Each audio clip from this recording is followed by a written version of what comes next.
Thank you, sir. Good afternoon, and thank you again for your interest and participation in the CSDE IEP preview series. My name is Brian Klimkowitz. I'm the Special Education Division Director. And as always, on behalf of the CSDE, would really like to welcome you to our session this afternoon, whether you're participating live or we'll be reviewing this recording at a later time. The CSDE is committed to improving the quality of IEPs and the special education process and are in the midst of a historic statewide special education improvement effort.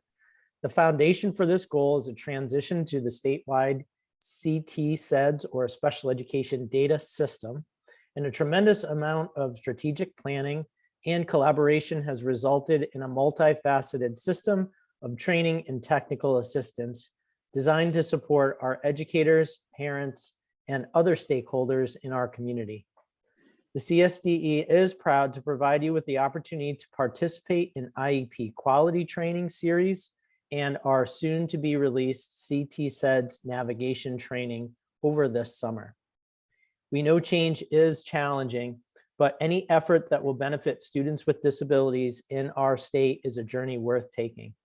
Thank you for embracing these opportunities as well as your partnership and support during this exciting time. This initiative will be successful because of you. Today is our 9th session in our series designed to preview and highlight the various components of the IEP process within CT-SEDS. Our sessions, as you know, take place on Monday afternoons from 4 p.m. through 5 p.m. and can be accessed using the same Zoom link for each session. And thank you, Steve, for dropping that in the chat for those of you that have access to future meetings, for those of you on our call. Today's session is focused on supplementary aids and services.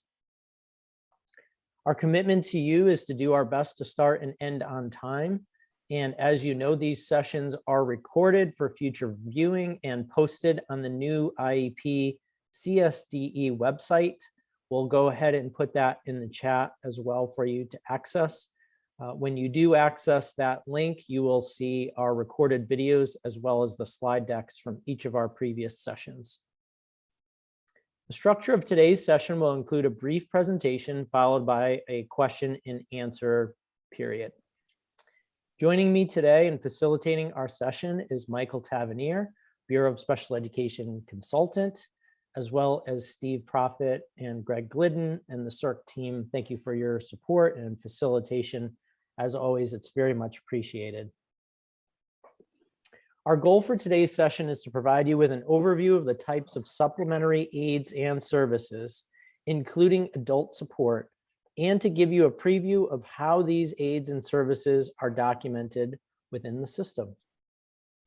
Due to our format, participants are unable to unmute. However, we do encourage you to ask questions via the Q&A panel. If you have a question at any time during our session, please place it in the Q&A panel, which you can find on your screen directly next to the chat button. Please do not submit questions in the chat panel as they may not be seen by our presenters. If we don't have time to answer your questions live, we will record and save your questions and answer them at a future date and time, which also helps inform our future training and technical assistance. This series is not a replacement for the IEP quality training series or the CT-SED expert user navigation series. This session is rather designed as a supplement to assist you in your transition from your current system and process to CT-SEDS on July 1, 2022. At this point in time, I would like to turn it over to Michael, who will walk you through supplementary aids and services. Michael? Thanks, Brian. Good afternoon, everyone. I'd like to start by reviewing exactly what we are referring to when we use the term supplementary aids and services. As you can see here, supplementary aids and services is an umbrella term that encompasses accommodations, modifications, assistive technology, and adult support. Here, we see a screenshot of page 8 in our current IEP. This is where PPTs currently record accommodations, modifications, and assistive technology, devices, and services, including the sites where they are required, as well as the duration. Here is an example of what the Supplementary Aids and Services section will look like on the new IEP document. In this example, the student has 3 accommodations and 1 assistive technology device. 2 of the accommodations, Graphic Organizer and Practice Read Alouds, are only being provided in specific classes. As you can see, only the information that has been entered into the system will be printing on the IEP document. This student does not require modifications or adult support, so those 2 section headings do not print on the document. Now that you've seen what this section looks like on the new IEP, let's see how that information is entered into CT SEDS. We'll start at the landing page for the IEP module. The red arrow is pointing to the tile the user would select to record supplementary aids and services. The system was designed purposefully to have these entered at the same point in the process as the student's annual goals and objectives, with the goal of strengthening the connection between the 2. If you saw the presentation on annual goals and objectives, you may remember that this section of CT SEDS is divided into 2 domain areas: academic cognitive achievement and functional performance. Because of that, the user is able to add supplementary aids and services in both locations, 1 for each of the domain areas indicated by the red arrows. The purpose for this is to support PPTs in thinking about how these aids and services will support the student's mastery of annual goals, and also in making thoughtful decisions around selecting specific aids and services, and not just adding numerous items without any real data to support that they are needed or beneficial. The system will allow supplementary aids and services to be added in 1 of the domain areas and not the other, so you don't have to use both. Supplementary aids and services also appeared in a 3rd location in the secondary transition section, once again supporting PPTs in thinking about how these aids and services will support the student's mastery of the annual transition goals. Even though supplementary aids and services appear in 3 different sections of the IEP process, they only print in 1 section of the document. And you do not have to re-enter previously selected aids and services. In order to add supplementary aids and services to an IEP, the user would begin by clicking on the blue link at the top right corner of the panel.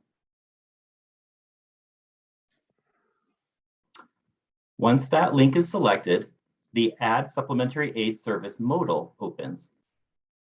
There is some information for the user at the top, indicated here with the gold star.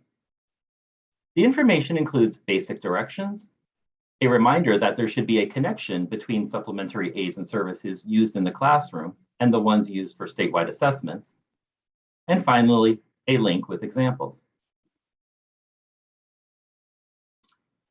The user begins by selecting the type of supplementary aid service from a drop-down list. For our first example today, you will see here that accommodations was selected. The next step is to select one of the categories. For accommodations, there are 7 options indicated here by the red arrow: presentation, student response, environment, timing, scheduling, organization, behavioral interventions and support, and instructional strategies. Please note, the categories are designed to assist PPTs in making meaningful decisions related to accommodations, modifications, and assistive technology.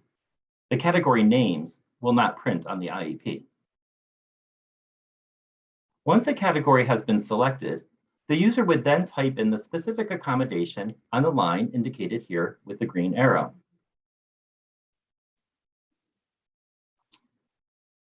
Starting at the top and working our way down, we can see that the category timing scheduling was selected, and the accommodation is extra time to complete assignments. The red arrow is pointing to the last step, which is for the user to select the areas or locations where the accommodation will be provided.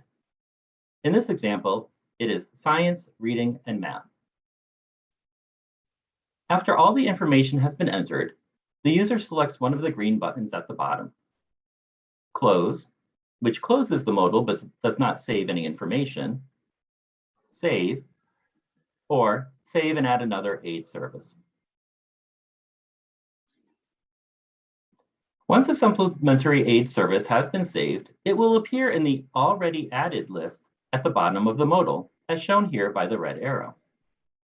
This will help the user keep track of what they or another user who has access to the student has already entered.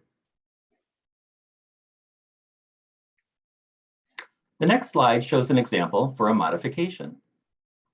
The green arrow shows that there are only two categories for modifications: content, delivery of instruction, and performance criteria. And performance criteria has been selected. The blue arrow is showing that the user has entered modified test assessments as the specific modification. And finally, we can see that this modification will apply to all of the students' classes. Our third example is for assistive technology.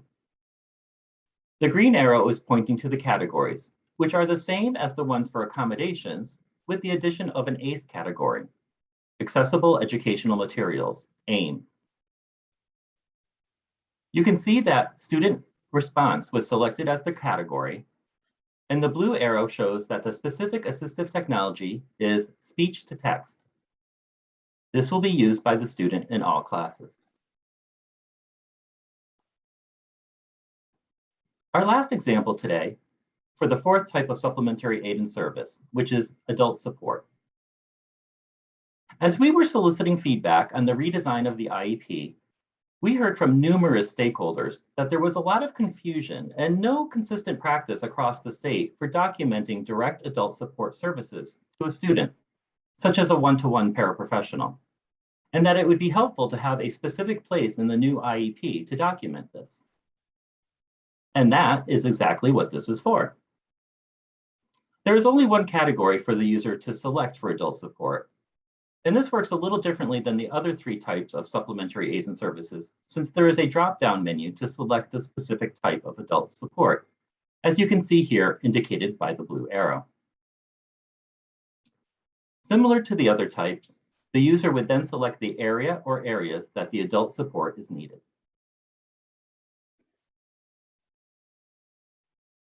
This slide is a screenshot of the Supplementary Aids and Services section in the CTSEDS user interface after the selection of the accommodation, modification, assistive technology, and adult support examples that we showed you. As you can see in the tile, they appear within their category.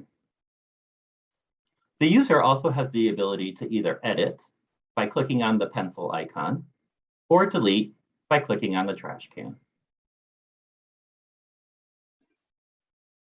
So, in summary, supplementary aids and services include accommodations, modifications, assistive technology, and adult support.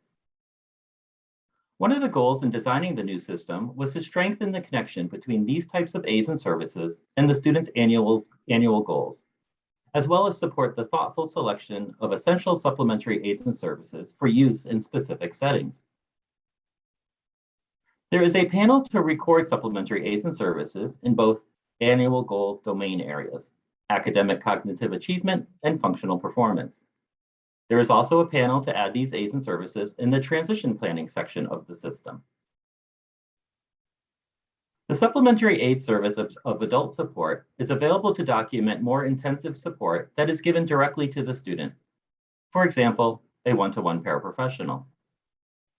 Paraprofessionals who support the teacher and who may work with small groups of students would be recorded as an indirect service, not as a supplementary aid and service. So that concludes today's presentation. We'll stop the recording now, and I will turn it over to Steve and Brian to facilitate the Q&A session.